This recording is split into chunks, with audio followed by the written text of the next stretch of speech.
ജീവിതത്തിൽ വരും വേദനകൾ കൃപയില്ലെങ്കിൽ കാണും തകർന്നിടുമേ.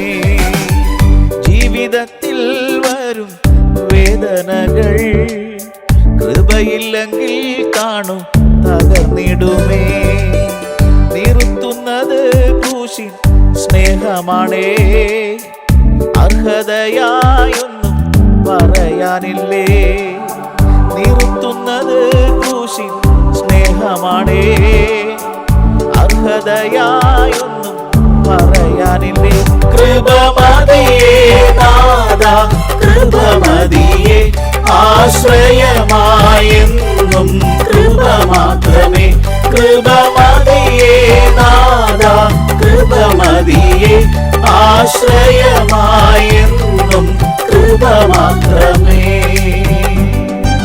നമ്മുടെ കരങ്ങളിൽ ദൈവം നൽകിയിരിക്കുന്ന മാറ്റമില്ലാത്ത വചനം, വായിച്ച തിരുവചന ഭാഗത്ത് ദൈവാത്മാവ് രേഖപ്പെടുത്തിയിരിക്കുന്നത്, യഹോവേ നിന്റെ വചനം സ്വർഗത്തിൽ എന്നേക്കും സ്ഥിരമായിരിക്കുന്നു. എവിടെ? ഞാനിവിടെ പലപ്പോഴും പറഞ്ഞിട്ടുള്ളതാണ്, സ്വർഗത്തിലെത്തിയാൽ ന്യായവിധിക്ക് വേണ്ടി ദൈവം നമ്മെ ദൈവം മുൻപാകെ നിർത്തുമ്പോൾ ഈ ദൈവവചനം അനുസരിച്ചായിരിക്കും നമ്മെ എന്ത് ചെയ്യുന്നത്? ന്യായം വിധിക്കുന്നത്. ഞാൻ പറയുന്നത് മനസ്സിലാകുന്നുണ്ടോ? കാരണം ഇത് എന്നേക്കും സ്ഥിരമായ ഒരു പ്രമാണമാണ്, അല്ലെങ്കിൽ വചനമാണ്. എന്തില്ല? ഇതിന് മാറ്റമില്ല. കുറച്ച് കഴിയുമ്പം സാഹചര്യം അനുസരിച്ച് മാറുന്നതല്ല ഈ ദൈവവചനം. രാജ്യങ്ങൾ മാറുന്നതിനനുസരിച്ച് ഈ വചനം എന്ത് ചെയ്യില്ല? മാറില്ല. സ്തോത്രം. എനിക്ക് എന്റെ ഇഷ്ടം പോലെ ഈ വചനത്തെ മാറ്റാൻ കഴിയില്ല. സ്തോത്രം. ആമേൻ. അപ്പോൾ ഈ വചനത്തോട് ഒരുവൻ അടുത്തു വരുമ്പോൾ വചനം എന്തു പറയുന്നു അപ്രകാരം അനുസരിപ്പാൻ നമ്മൾ കടപ്പെട്ടവരാണ്. അതിനു വേണ്ടിയാണ് ഈ ഭൂമിയിൽ നിന്ന് ദൈവം നമ്മെ വിളിച്ചത്. എന്തിനു വേണ്ടിയാണ് ദൈവം നമ്മെ വിളിച്ചത്? വചനം പറയുന്നത് ഇങ്ങനെയാണ്, തന്നോട് അനുരൂപരാകുവാൻ. എങ്ങനെ അനുരൂപരാകുവാൻ എന്ന് പറഞ്ഞാൽ തുല്യനാകുവാൻ. സ്തോത്രം. ഇങ്ങനെ പോയ തുല്യനാകാൻ പറ്റുമോ? സ്തോത്രം. അപ്പോൾ ദൈവം നമ്മെ വിളിച്ചത് വേറൊരു രൂപത്തിലാക്കാനല്ല. ദൈവം എങ്ങനെയാണോ, അത് അവന്റെ സ്വരൂപം ഏത് നിലയിലാണോ അതിന് തുല്യരായി തീരുവാൻ വേണ്ടിയാണ് നമ്മെ വിളിച്ചിരിക്കുന്നത്. ആ വിളിയുടെ ശ്രേഷ്ഠത ഏതാണ്? ആമേൻ. ഹല്ലേലൂയ. അപ്പോൾ അതിനനുസരിച്ച് നമ്മൾ ഓരോ ദിവസവും വചനപ്രകാരം കഴുകൽ പ്രാപിച്ചേ മതിയാകൂ. അതുകൊണ്ടാണ് തിരുവചനം പറയുന്നത്, ഒരുവൻ ക്രിസ്തുവിൽ ആയ അവൻ പുതിയ സൃഷ്ടിയാണ്. നമ്മുടെ പഴയ സ്വഭാവം എന്തായിരുന്നു? ഒന്ന് പറഞ്ഞാൽ രണ്ട് പറയുന്ന സ്വഭാവത്തിന് ഉടമയായിരുന്നു നമ്മൾ. അതുകൊണ്ടാണ് വചനം പറയുന്നത്, ദുഷ്പ്രവർത്തിക്കാർ നിമിത്തം നീ മുഷിയരുത്. നീതികേട് ചെയ്യുന്നവരോട് എന്ത് ചെയ്യരുത്? അസൂയപ്പെടരുത്. ചില ബുദ്ധിമുട്ടുള്ള കാര്യമാണ്. നമുക്കിട്ട് പണി നടത്തുന്നവന് മിണ്ടാതിരിക്കുക എന്ന് പറയുന്നത് ഇച്ചിരി ബുദ്ധിമുട്ടുള്ള കാര്യമാണ്. ചെന്നേച്ച് രണ്ട് കാര്യം പറഞ്ഞേച്ച് വരാം. സ്തോത്രം. അങ്ങോട്ടും ഇങ്ങോട്ടും തിരിഞ്ഞു കിടക്കുക, രണ്ട് കാര്യം പറഞ്ഞ ഒരു സുഖം, കാര്യം റെഡിയായി. ആ സ്വഭാവം ഒരു ദൈവ പൈതലിന് പാടില്ല. വചനമാണ് നമുക്ക് വഴികാട്ടി. വചനത്തോട് ചേർന്നാണ് നമ്മൾ യാത്ര ചെയ്യേണ്ടത്. വചനത്തോട് ചേർന്ന് യാത്ര ചെയ്താൽ ഈ വചനത്തിന്റെ ഉടമസ്ഥൻ നമ്മോട് ചേർന്ന് നിൽക്കും.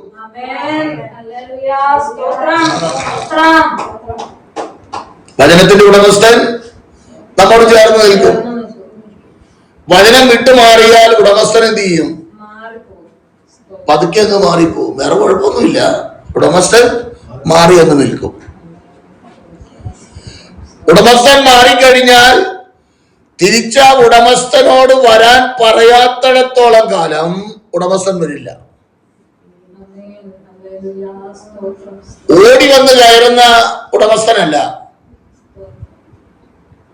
വ്യവസ്ഥ, വേദപുസ്തകം പറയുന്ന വ്യവസ്ഥ എന്ന് പറയുന്നത്, ഒരു പ്രയാസം ഒരു ദൈവവൈതലിന്റെ ജീവിതത്തിലുണ്ടായാൽ ഇരുട്ടാകുന്നതിന് മുൻപ് അതിനെന്ത് ചെയ്യണം? ക്രമീകരണം വരുത്തണം. ക്രമീകരണം വരുത്തിയില്ല എങ്കിൽ അവസരം നോക്കി നിൽക്കുന്ന വേറൊരുത്തൻ അപ്പുറത്ത് നിൽപ്പുണ്ട്. ക്രമീകരണം വരുത്തിയില്ലെങ്കിൽ എന്ത് ചെയ്യും?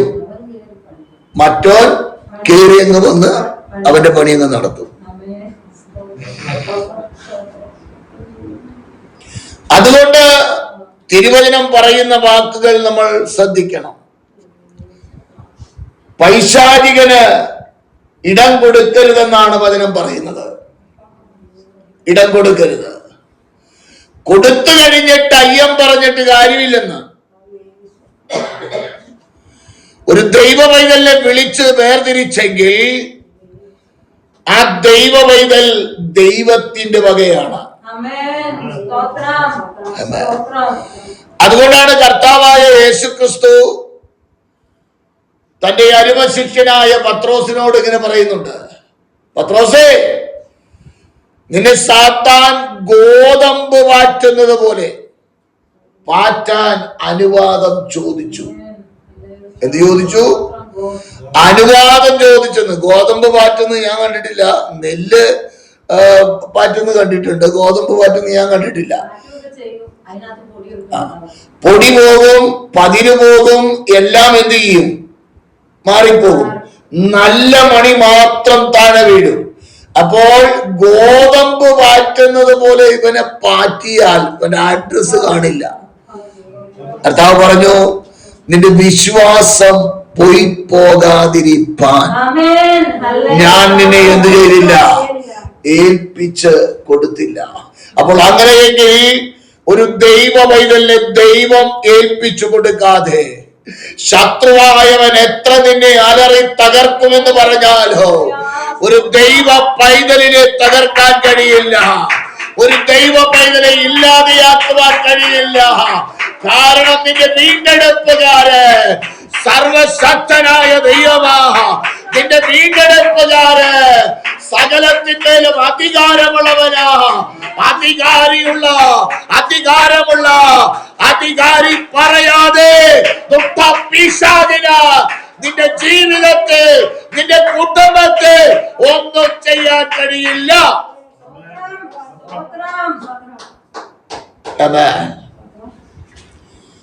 പഴുത് കിട്ടാൻ വേണ്ടിയാണ് ശത്രു പല പണിയും നടത്തുന്നേ. ഏതെങ്കിലും നിലയിൽ കയറി നിന്നെ ഒന്ന് എന്ത് ചെയ്യണം? പണി നടത്തണം. അവിടെയാണ് നമ്മൾ ശ്രദ്ധിക്കേണ്ടത്. ഞാൻ പലപ്പോഴും പറയുന്ന കാര്യമാണ്, വീണ്ടും അത് ആവർത്തിക്കുക. രക്ഷിക്കപ്പെട്ടു, സ്നാനപ്പെട്ടത് കൊണ്ട് സ്വർഗത്തിൽ പോകില്ല. പോകണമെങ്കിൽ എന്തുണ്ടാകണം? രക്ഷിക്കപ്പെട്ട് സ്നാനപ്പെടുന്നത് ആദ്യ ഒരു ജനന പ്രക്രിയയാണത്. എന്ന് പറഞ്ഞാൽ ഒരു കുഞ്ഞ് ജനിക്കുന്നതിന് തുല്യമാണ് രക്ഷിക്കപ്പെടുക, സ്നാനപ്പെടുക എന്ന് പറയുന്നത്. തുടർന്ന് എന്തുണ്ടാകണം? വചനം അനുസരിച്ച് യാത്ര ചെയ്യണം. സ്തോത്രം. ജനിച്ച കുഞ്ഞ് കുറച്ച് നാളുകൾ കിടന്ന് എന്ത് ചെയ്യും? കരച്ചിൽ മാത്രമേ ഉള്ളൂ.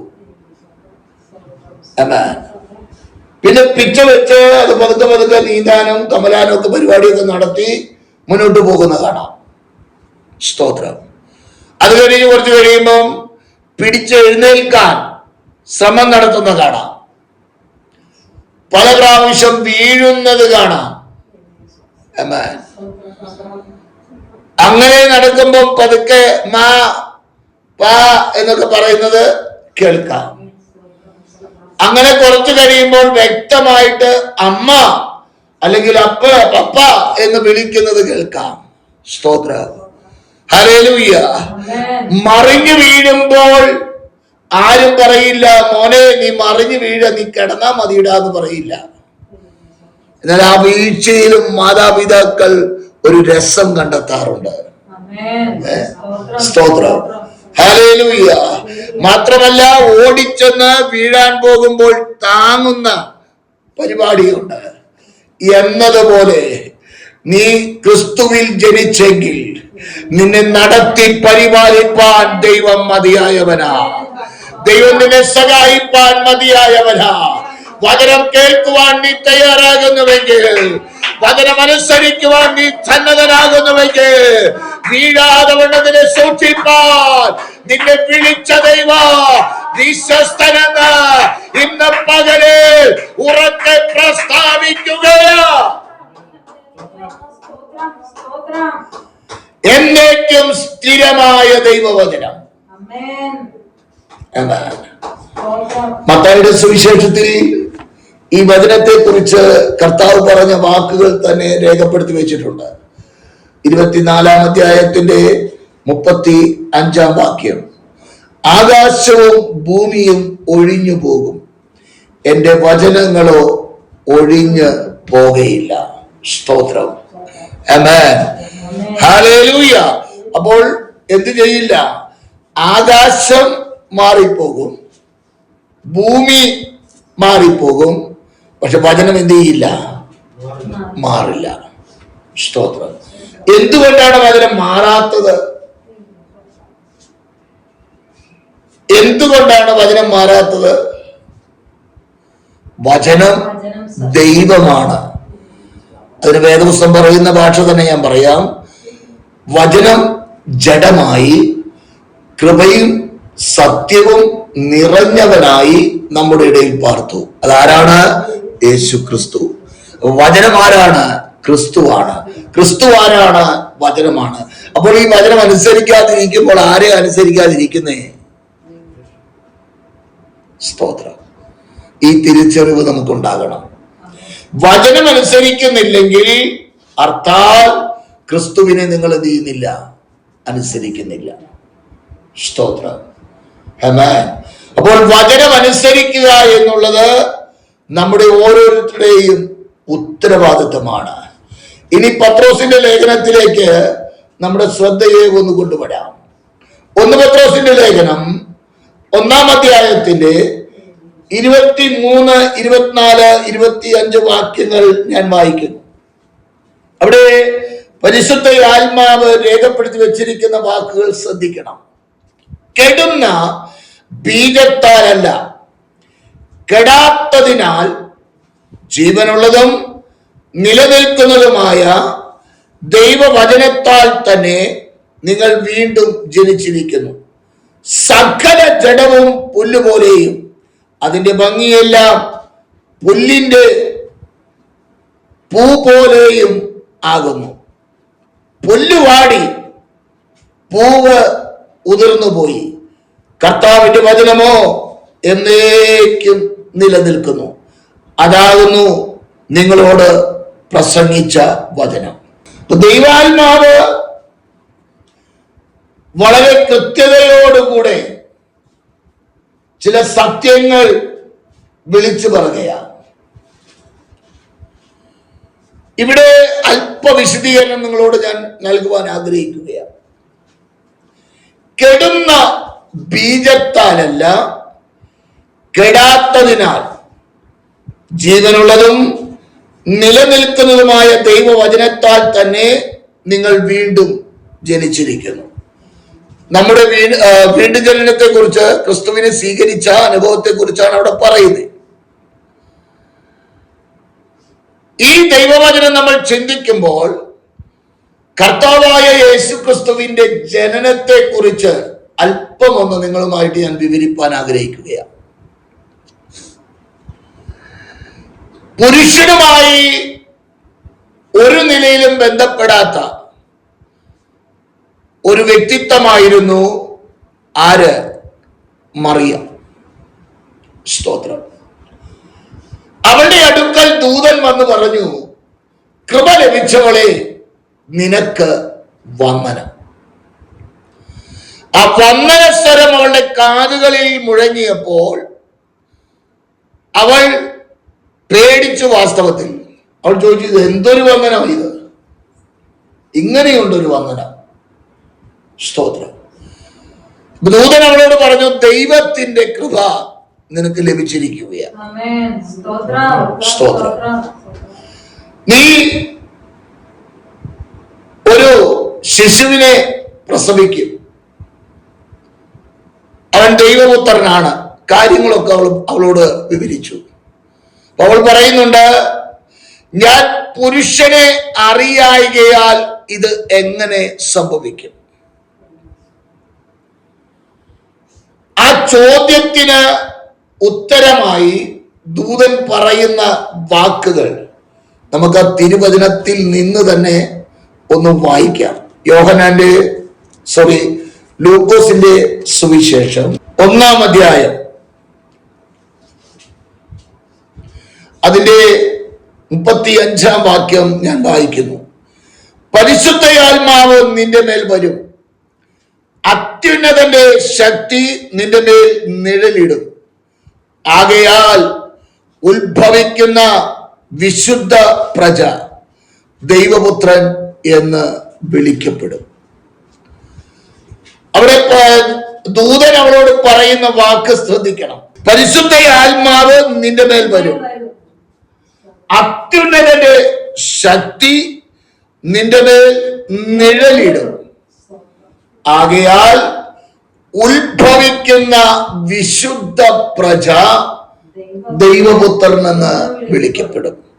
ഇവിടെ പുരുഷന്റെ ഇഷ്ടത്താൽ ഒരു കുഞ്ഞ് ജനിക്കുകയല്ല, മറിച്ച് ദൈവത്തിന്റെ ഇഷ്ടത്താൽ ജനിക്കുന്ന ഒരു ശിശു, ദൈവപുത്രൻ അല്ലെങ്കിൽ യേശു കർത്താവ്.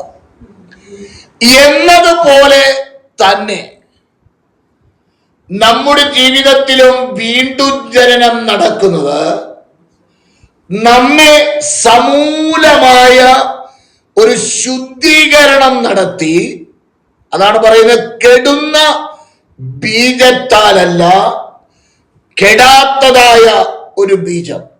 സ്തോത്രം. ജീവനുള്ളതും നിലനിൽക്കുന്നതുമായ ദൈവവചനം. അപ്പൊ നമ്മെ വീണ്ടും ജനിപ്പിച്ചത് എങ്ങനെയാണ്, അല്ലെങ്കിൽ ജനിപ്പിക്കുന്നത് എങ്ങനെയാണ്? സ്തോത്രം. ഒരു മനുഷ്യന്റെ ഇഷ്ടമനുസരിച്ചല്ല. ദൈവം നമ്മെ കണ്ടു, ദൈവം നമ്മെ തിരഞ്ഞെടുത്തു, നമ്മെ ഒരു ദൈവവൈതലാക്കുവാൻ അവൻ നിശ്ചയിച്ചു. അത് നമ്മൾ അറിയുമ്പോൾ ഹൃദയം കൊണ്ട് നമ്മൾ വിശ്വസിച്ച് അധരം കൊണ്ട് നമ്മൾ ഏറ്റുപറയുന്നു. സ്തോത്രം. നിർബന്ധിച്ച് മതം മാറ്റുന്ന പരിപാടിയല്ല ക്രിസ്തീയ ജീവിതം, മറിച്ച് നിനക്ക് വേണമെങ്കിൽ എന്ത് ചെയ്യാം, ഇത് തിരഞ്ഞെടുക്കാം. വ്യക്തിപരമാണ്. എന്തിനു വേണ്ടിയാണ് ഈ തിരഞ്ഞെടുപ്പ്? ക്രിസ്തുവിനോട് അനുരൂപരാകുവാൻ വേണ്ടിയാണ്. സ്തോത്രം. നിത്യതയുടെ അവകാശിയാകുവാൻ വേണ്ടിയാണ്. സ്തോത്രം. ഒന്നും കൂടെ വ്യക്തമാക്കാം.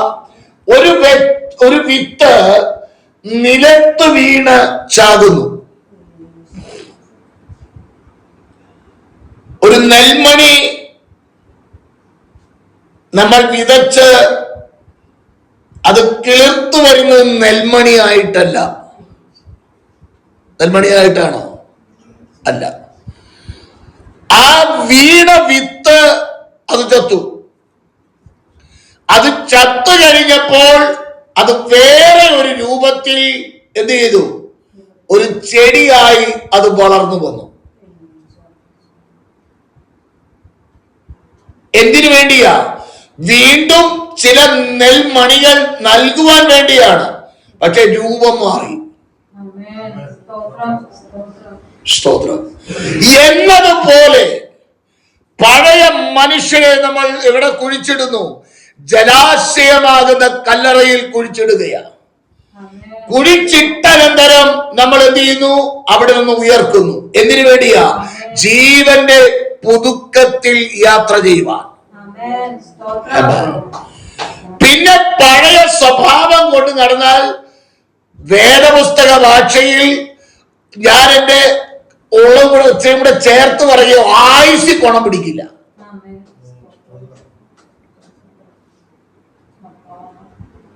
സോദരം, ഞാൻ പലപ്പോഴും പറയുന്ന ഒരു വാക്കുണ്ട്, ഒന്നെങ്കിൽ മുടിഞ്ഞ ഭാവിയാകുക. നരകത്തിൽ പോയി കിടക്കുമ്പോഴെങ്കിലും പറയാലോ, ഞാൻ ഇവിടെ അത്യാവശ്യത്തിന് സൂചിച്ചിട്ട് ഞാൻ ഇങ്ങോട്ട് വന്നേ. കുടിക്കാൻ പറ്റുമെങ്കിൽ കുടിക്കുക, പെണ്ണ് പിടിക്കാൻ പറ്റുമെങ്കിൽ പെണ്ണ് പിടിക്കുക, എന്തൊക്കെ ചെയ്യാൻ പറ്റുമോ അതൊക്കെ ചെയ്ത് എന്ത് ചെയ്യുക? നരകത്തിൽ പോവുക.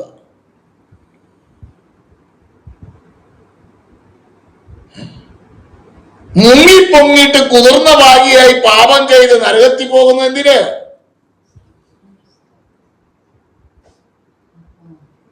നീ മുങ്ങിപ്പൊങ്ങിയെങ്കിൽ വിശുദ്ധിയോടെ ജീവിപ്പാൻ ഒരു ഉത്തരവാദിത്വം നമുക്കുണ്ട്. യഥാർത്ഥ ദൈവവൈതലായി ജീവിപ്പാൻ ഒരു ഉത്തരവാദിത്വം നമുക്കുണ്ട്. ഒരു ദൈവവൈതലായി നീ ജീവിക്കുന്നെങ്കിൽ ദൈവത്തിന്റെ സാന്നിധ്യം നിരന്തരം അനുഭവിപ്പാൻ കഴിയും.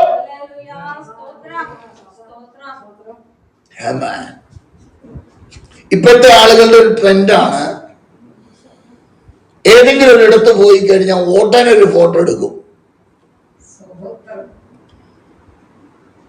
വാട്സാപ്പിനൊരു ബന്ധമുണ്ട്, സ്റ്റാറ്റസ് ഇടുന്ന പരിപാടി അതിനകത്ത് ഇടും. ആരോടും പറയേണ്ട കാര്യമില്ല.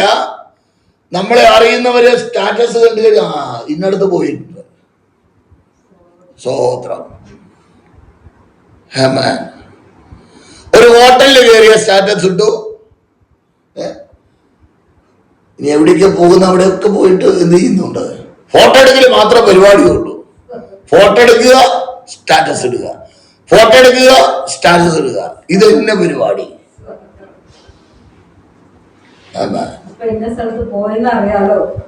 നല്ല കാര്യമാണ്, കാര്യം നല്ലതാണ്, നല്ല കാര്യമാണ്.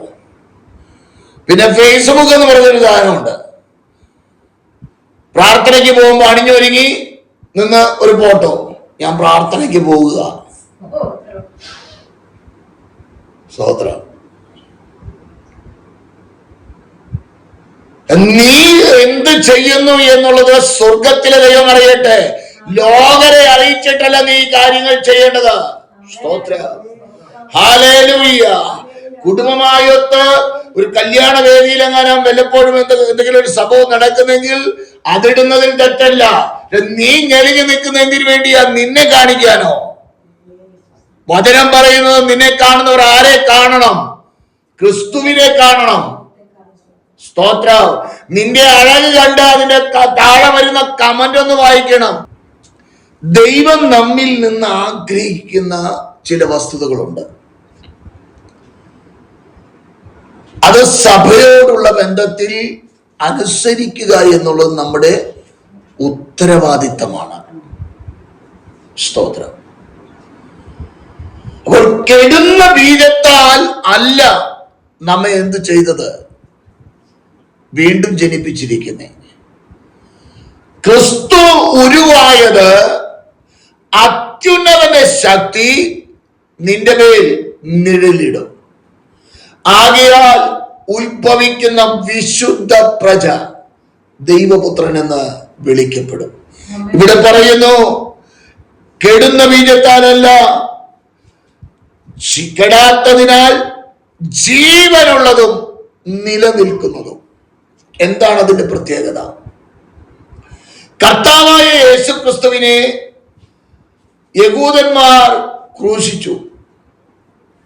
അവൻ തന്റെ ജീവനെ വെടിഞ്ഞു.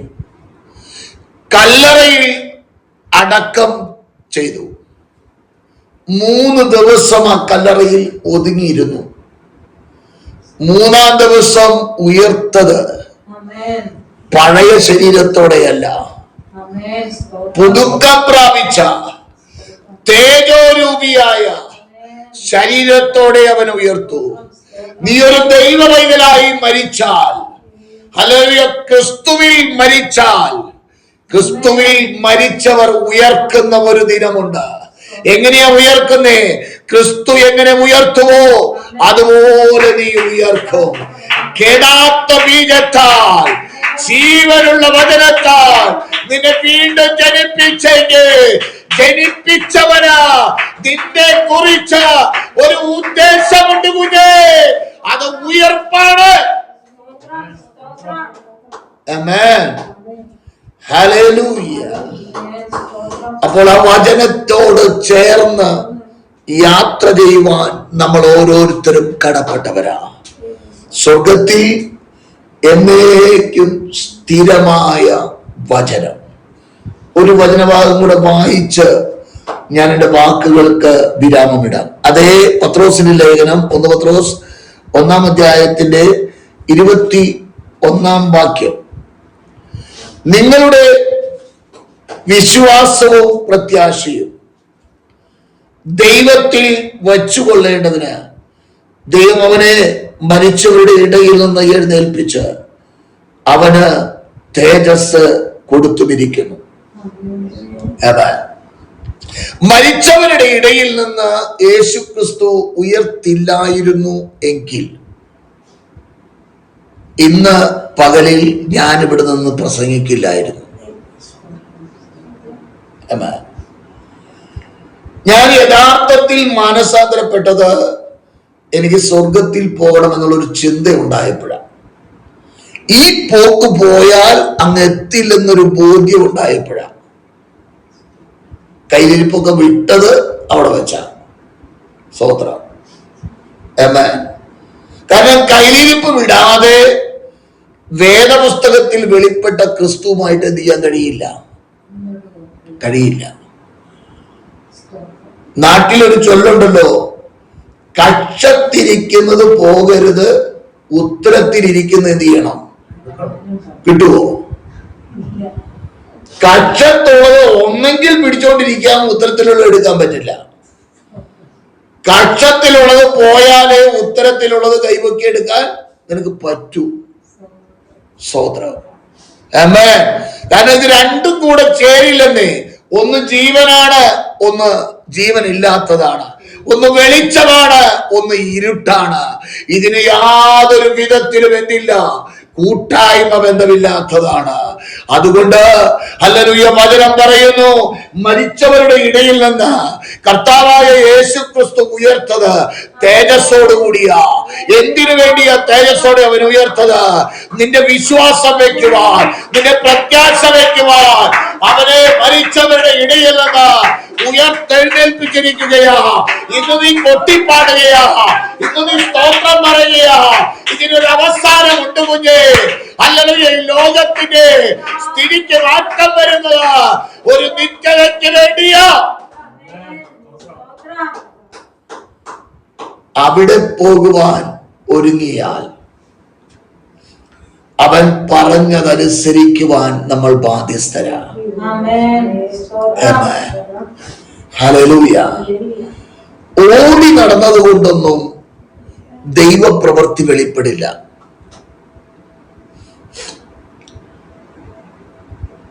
നിങ്ങളൊന്ന് വേദപുസ്തകം വായിക്കുന്നവരാണല്ലോ നിങ്ങൾ. 3.5 വർഷം അത്ഭുതങ്ങൾ കണ്ട ഒരു വ്യക്തിയാണ് യൂദ. അവന്റെ ജീവിതത്തിൽ ഒരു പരാജയം സംഭവിച്ചു. അവൻ മടങ്ങി ആരുടെ അടുക്കൽ വന്നില്ല, കർത്താവിന്റെ അടുക്കൽ വന്നില്ല. അവൻ പോയി പുരോഹിതന്മാരുടെ അടുക്കൽ പോയി വെള്ളിക്കാശ് വലിച്ചെറിഞ്ഞ് കെട്ടിയാണ് ചെയ്തു. അപ്പൊ അത്ഭുതം കണ്ടിട്ട് അവനെന്തെങ്കിലും പ്രയോജനം ഉണ്ടായോ? ദൈവത്തിന്റെ പ്രവൃത്തികൾ നഗ്നമായ കണ്ണുകൾ കൊണ്ട് കണ്ടതാ.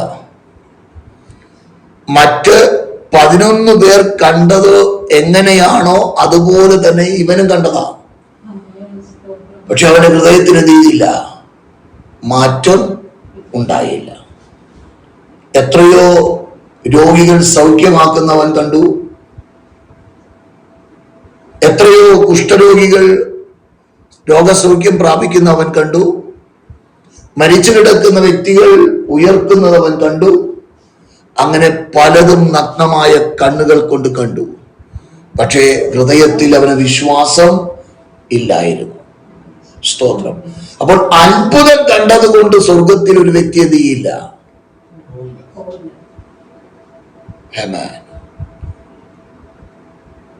അത്ഭുതം അല്ല നിത്യതയിൽ പോകുന്നതിന്റെ മാനദണ്ഡം. പെട്ടെന്ന് മനസ്സിലാകാൻ പറയാം. ധനവാന്റെ പടിപ്പുരയ്ക്കൽ കിടന്ന ലാസർ നിത്യരോഗിയായിരുന്നു. വചനം പറയുന്നത് വ്രണം വെച്ച് പഴുത്ത് പൊട്ടി ഒലിച്ച് നായ്ക്കൾ വന്ന് നക്കിയിരുന്നു. അവൻ രോഗിയായാണ് മരിച്ചത്. പക്ഷെ അവന്റെ ഹൃദയത്തിൽ ആരുണ്ടായിരുന്നു? ദൈവം ഉണ്ടായിരുന്നു. അവൻ എവിടെ പോയി? ദൈവത്തിന്റെ അടുക്കൽ പോയി. ധനവാൻ എവിടെ പോയി? യാതന സ്ഥലത്ത് പോയി. സ്തോത്രം.